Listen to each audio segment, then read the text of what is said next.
কাঁথি দক্ষিণে জয়ের ব্যবধান বাড়ালো তৃণমূল। ৪২,০০০-এরও বেশি ভোটে জিতলেন চন্দ্রিমা ভট্টাচার্য।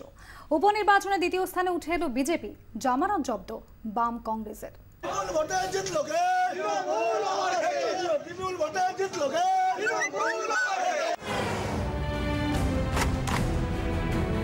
মমতা বন্দ্যোপাধ্যায় তার পরিচালনায় যেভাবে মামাটি মানুষের সরকার চালাচ্ছেন, তিনি মানুষ তার সমর্থনে রায় দিয়েছেন।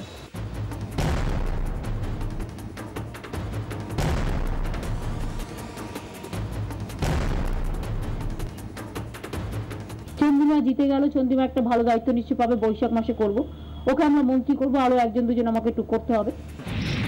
উপনির্বাচনের রেজাল্ট বলছে কাঁথি দক্ষিণে বাম কংগ্রেস বিজেপির মিলিত ভোটের চেয়েও বেশি ভোট পেয়েছে তৃণমূল। তৃণমূলের ঝুলিতে গেছে প্রায় 56% ভোট। 30% ভোট পেয়েছেন বিজেপি প্রার্থী। বামেদের ভোট নেমে এসেছে 10%।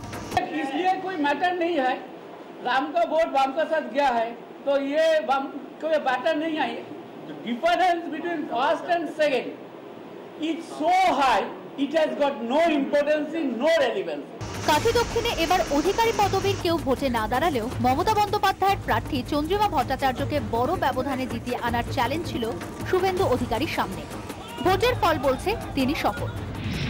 2011-2016 বিধানসভা ভোট এবং উপনির্বাচনের ফলাফলের তুলনা করলে দেখা যাচ্ছে তৃণমূলের জয়ের ব্যবধান বেড়েই চলেছে। তৃণমূলের ভোট পার্সেন্টেজ বেড়েছে হ্যাঁ কিনা? উত্তর হ্যাঁ। তৃণমূলের মার্জিন বেড়েছে হ্যাঁ কিনা? উত্তর হলো হ্যাঁ। আমাদের 5% ভোট কম পড়া সত্ত্বেও তৃণমূল কংগ্রেস 50%-এরও বেশি ভোট।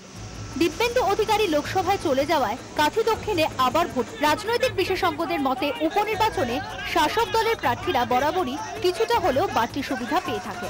তারা বলছেন অধিকারী গড়ে তৃণমূলের জয় প্রত্যাশিতই ছিল, বরং বিজেপির দ্বিতীয় স্থানে উঠে আসা এবং বাম কংগ্রেসের জামানত জব্দ হওয়া রাজ্যের নতুন সমীকরণের ইঙ্গিত দিচ্ছে।